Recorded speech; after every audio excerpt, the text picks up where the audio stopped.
Paano? Sasali ka sa special security o maging private security? Hindi. Ano ba? Taxi driver. Welcome back. Welcome back. Diyan ka na pala. Bakit ang tagal mo naman makabalik? Okay. Nandito na ba ang lahat?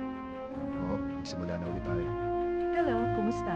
Magandang araw at maraming salamat sa pagtagpuan ng Antonio Deluxe Taxi. Para sa seguridad mo at kapamatagan, ipapaliwanag ko ang ilang mga